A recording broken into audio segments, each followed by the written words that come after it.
Tänkte jag skulle visa lite tips på hur man tränar upp armstyrka med fokus på egentligen greppstyrka. Träningsrutiner som jag har använt mig under hela uppväxten för att förbereda mig för armbrytningsträningar. Sen att det där kommer att visa sig vara jätteeffektivt på strongman, det var en positiv bonus när vi kom så långt.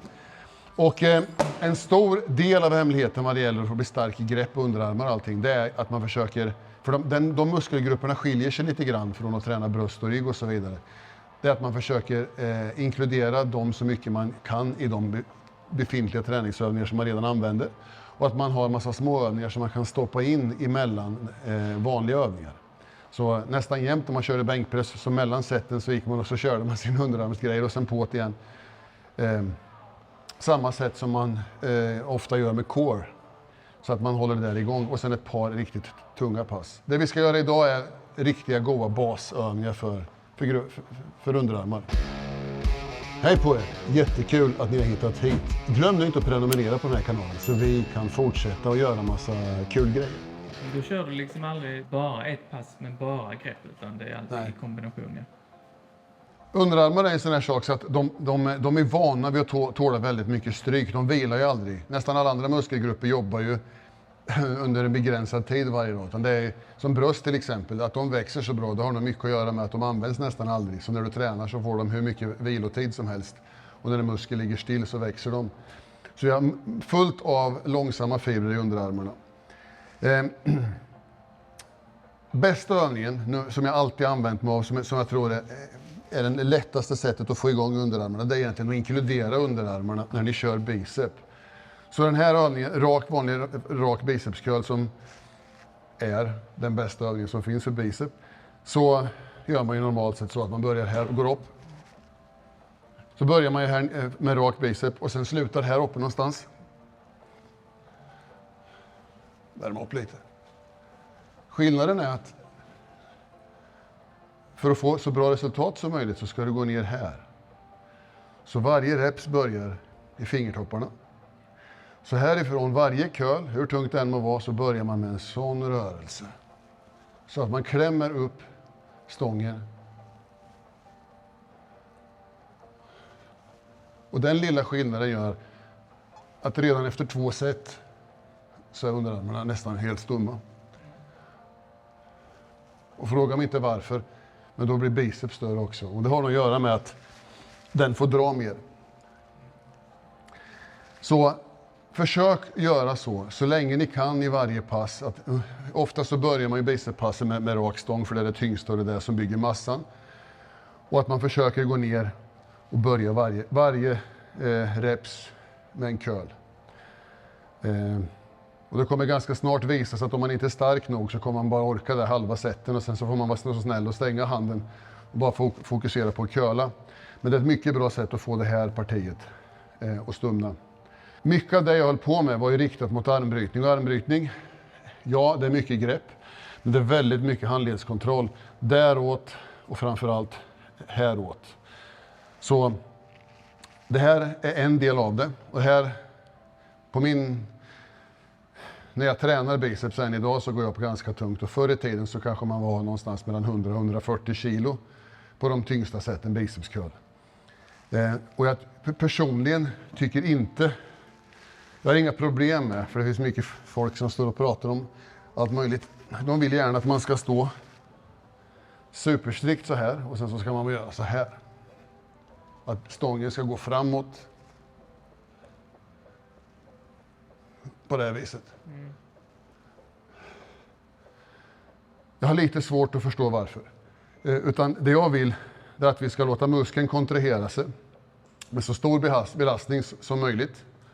Och få ett så jämnt drag som möjligt. Om du gör på det här viset så går det bara tungt härifrån och hit. Om du har massa vikt på istället och låter armbågarna gå lite bak. På det här viset. Så det ser ut som att man fuskar lite. Då kan du hantera en mycket tyngre belastning och få ett jämnt drag genom hela curlen. Vilket gör att istället för att få inget jättetungt, lätt, kan få det hyfsat tungt genom hela draget. Och det tror jag är väldigt viktigt för att få resultat. generellt sett så är det alltid så att ju jämnare kontraktion du kan ha genom hela fasen, ju bättre utveckling kommer man få. Det är därför många av de här övningarna som knäböj och de här traditionella ger så bra resultat. Så det är en basövning. Och är det en övning du börjar med? Börjar alltid med det här. Man säger att man ska variera sig och så vidare, och så är det säkert. Men jag ser det mer i att man ska variera antalet set och längd på passet. Övningarna är ju... Om du hittar en bra övning med jämn kontraktion och jämn belastning genom hela draget. För muskeln, det enda han kan göra det är att dra ihop sig. Han känner ingen skillnad på en rosa filthantel och en sten. Liksom. Det är ingen stor skillnad, utan det handlar om hur man lyfter den, vilken hastighet. Så variationen ska ske i hur träningsupplägget ser ut. Du behöver inte nödvändigtvis byta övningar. Jag har kört samma 3 övningar i snart 30 år. Och det har funkat ganska bra. Får fortfarande pump efter 2 set. Så det här är det ena. Repsmässigt så tycker jag det är dumt om man inte är jätteerfaren och gå för låga reps i bicepscurl. Jag skulle säga att någonstans mellan 5 och 12. Personligen så körde jag nästan jämt, eller jag körde jämt i alla år. Jag körde 15, 10, 10, 15. Men jag körde alltid biceps som andra övning, så jag kört någonting först. Körde alltid axel först. Så då börjar man med en vikt, 60-70 kilo, gör 15 reps på det ganska snabbt. Sen kör man 2-10, då höjde jag belastningen ordentligt, och sen sista så går jag ner och tar en vikt som jag kan göra 15 på igen. Och efter det så gick man över och körde de här hantelcurls och sånt. Men som sagt, de här första är det här volymen kommer att komma ifrån.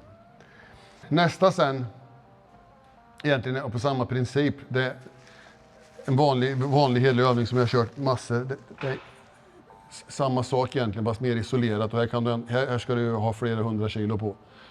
Där man släpper ner vikten här och går tillbaks upp så här. Mm.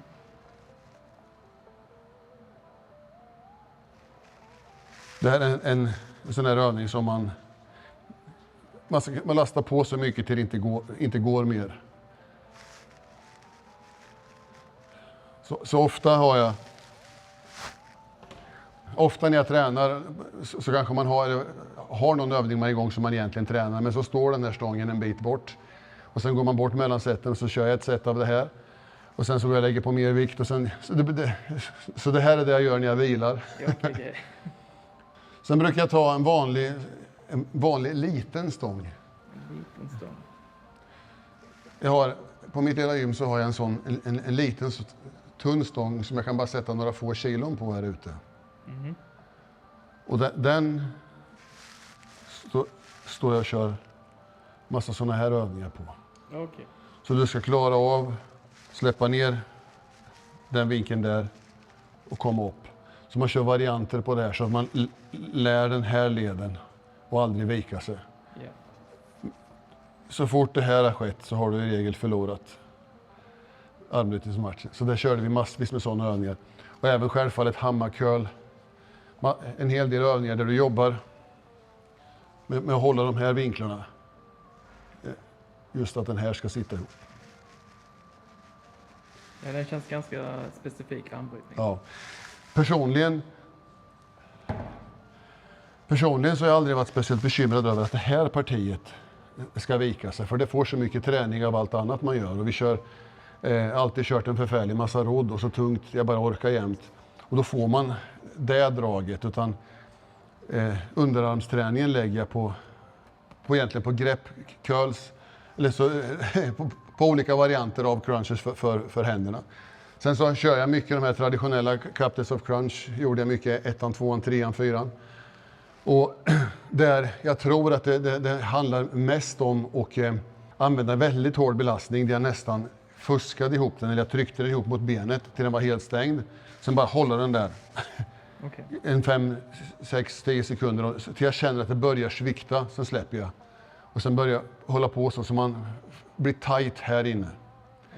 Och det tror jag var väldigt lyckosamt när man sen kom till strongman där det visade sig, för det visste jag inte om att vi skulle tävla i sånt, men om man ska göra farmers walk eller Hercules hold eller någon övning så handlar det om hur stark du är i ett stängt läge. Alltså när du håller någonting, hur länge kan du hålla det här?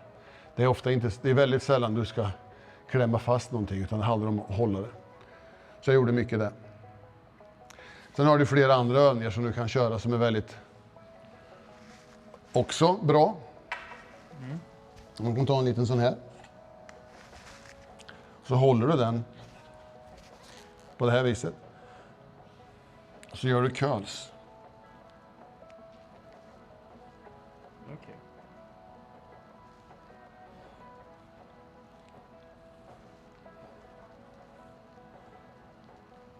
Och det är den här fasen du vill åt. Det är den man vill ha.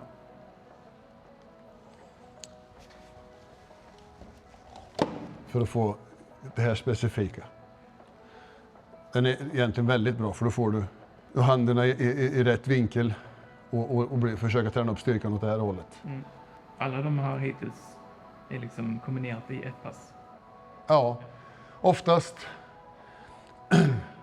Det som skiljer åt kan ju vara att om jag kör bicep, då integrerar jag greppträningen i bicepspasset. Och det är det lättaste, för de jobbar ju tillsammans. De är ju kusiner med varandra. Om jag gör ett benpass, då kanske jag inte... Då gör jag självfallet inga bicepscurl eller någonting sånt. Utan då kanske jag går omkring mellan sätten när det är värsta taget på benen så man börjar kunna andas och vara som folk igen.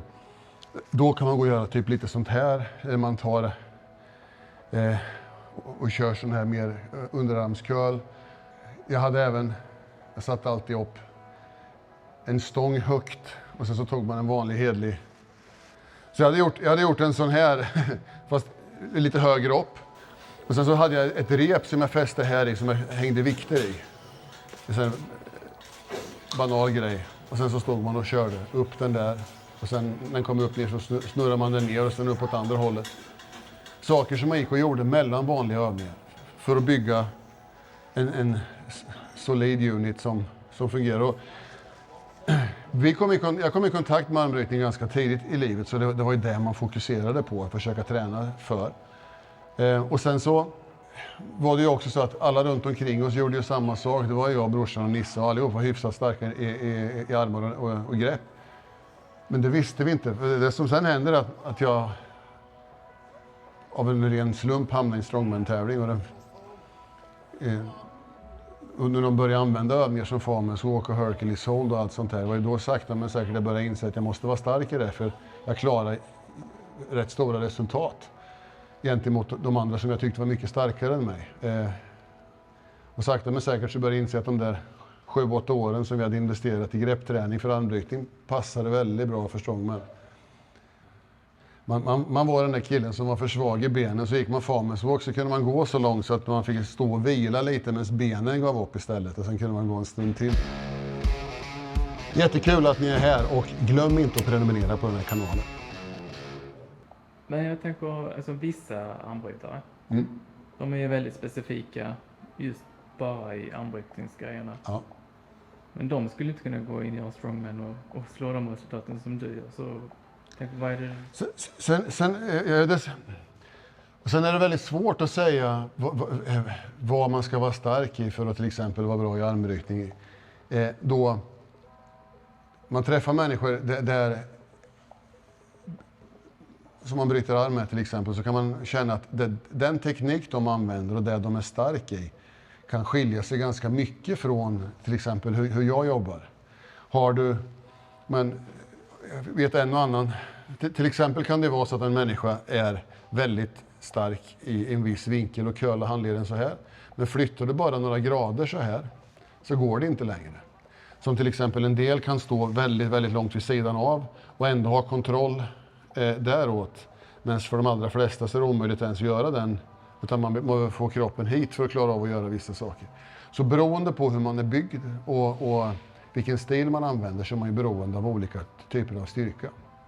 Flera människor man har brutit armar som har varit extremt lyckosamma, typ Sharon Remes från från Israel var liksom monsterstark i armbrytning.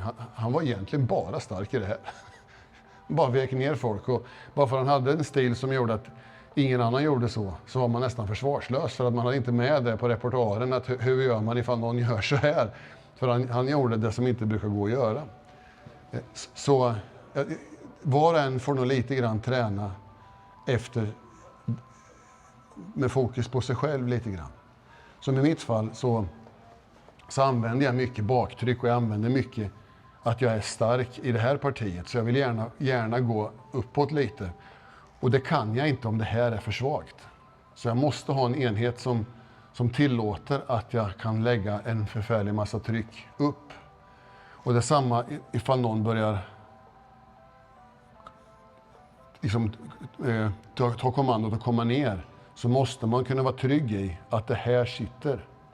För då kan man använda mitt system av avbryta arm på bygger på att det ska hålla emot. Så därför så lägger jag mycket tid på just den biten.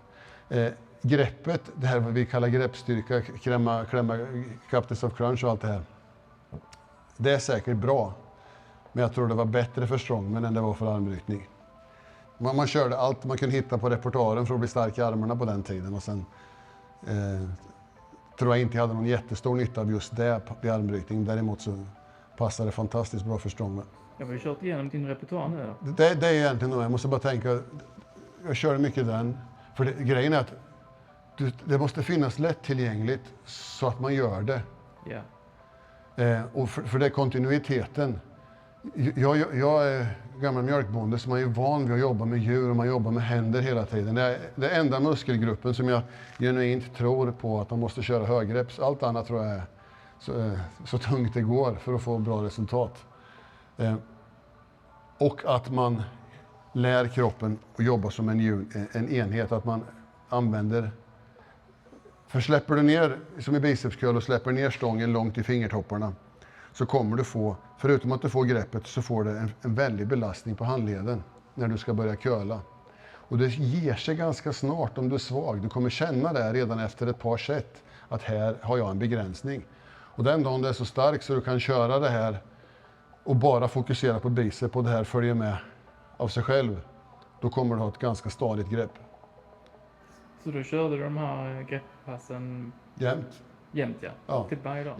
Jag menar, så fort jag körde, i synnerhet när jag körde bicep, då gjorde jag alla de här basövningarna som jag visade förut. Och då, för det hjälper även bicepsträningen. Du kommer märka ganska snart att genom att integrera underarmsträningen i bicepträningen så får du en enorm pump i hela det här området. Och det växte bra. Jag menar, jag hade ju 60 runt armarna på den tiden så det måste ha fungerat hyfsat bra det systemet. Och när du blir så pass stark så att du inte längre behöver... I början får du bara fokusera nästan på greppträningen när du gör det här. Det kommer vara uppenbart det som viker sig först. Men när du sen några år senare kommit så långt så att du inte ens behöver tänka på att du gör så här. Utan att då har du kommit ganska långt. Och mycket av de här andra övningarna, det var sånt man gick och gjorde mellan vanliga. Ungefär som jag kör mage typ varenda dag idag, vid den här åldern jag är i nu. Och det är saker jag går och gör mellan sätten. Men jag egentligen varvar ner. Så jag hade alla möjliga grejer som låg. Grippers och olika varianter på grippers. Någon sån här. Flera olika stänger som man gick och liksom höll i. Och som man kände med en gång ifall man var i bra eller dålig form. Vikten man höll här bak och sen försökte man stänger så man såg hur långt bak kan jag hålla i den här och lyfta upp. Okej, ja. Och sen så står det ett armbrytningsbord mitt i gymmet och helt otippat så är det ett fantastiskt bra sätt för att bli bra i armbrytning. Det är att lägga en bra stund på det. Och kanske bryta arm för att bli trött. Alltså inte försöka göra några tekniska... Det kommer undermedvetet, men att liksom lägga fokus på armbrytning. Jag och brorsan höll på där vi egentligen låg och belastade underarmarna och liksom verkligen försökte mala ut det där. Mm. Men inga sådana här Rolling Thunder och sådana specialredskap? Det var inget Nej, det kan jag faktiskt inte säga att jag gjorde. Rolling Thunder och de här tjocka Apollo Axel och allting, det var sånt som egentligen kom när jag var färdig. Jag var med på några få tävlingar och körde, jag var med och lyfte satte något rekord en gång i tiden på någon tävling i Las Vegas på det där. Men det var ju typ första gången när man såg det. Ja. Och nästan, generellt sett så det där är ingen favorit. All min träning gick ut på att vara stark här inne. Liksom att vara tajt här inne. Så, och jobba med väldigt öppna händer har aldrig varit någon favorit. Nej. Visst, det ena ger det andra, men specifikt så var min träning gick ut på att vara stark där inne. Och jag tror det var därför man klarade nummer 4, Captain's Crunch, för man var van vid att jobba med. Känner du dig nöjd då? Ja, men jag tror det. Nu har vi gått igenom, för det är inte svårare än så. Sen finns det massa konstiga lyft man ser och jag tror att man ser på internet en det ena än det andra. Och det är ett kul sätt mest tror jag för folk att show off lite om vad de har och inget illa med det är bara bra. Men rent träningsmässigt så tror jag på de här vanliga basgrejer som du kontinuerligt gör gång på gång, tyngre så effekten stiger. Och sen så jobba mycket vid bordet. Har aldrig tränat armbrytning med någon vajer vid något bord eller något annat, för det är inte så det kommer bli när det är tävling. Det kanske kommer grejer som inte jag har testat, men på min tid så tror jag att från vad jag sett så den bästa armbrytningsträningen det är att stå vid bordet. Och det bästa sättet att förbereda sig är att stå vid bordet och göra de här basövningar som jag just har visat. Och sen bara nöta på. Som allt annat, äta bra, sova bra, träna bra. Repeat. Och sen är det en grej till som är superviktigt för greppet, är att ni aldrig någonsin köper några dragremmar. Dragremmar ska inte användas någonstans ever.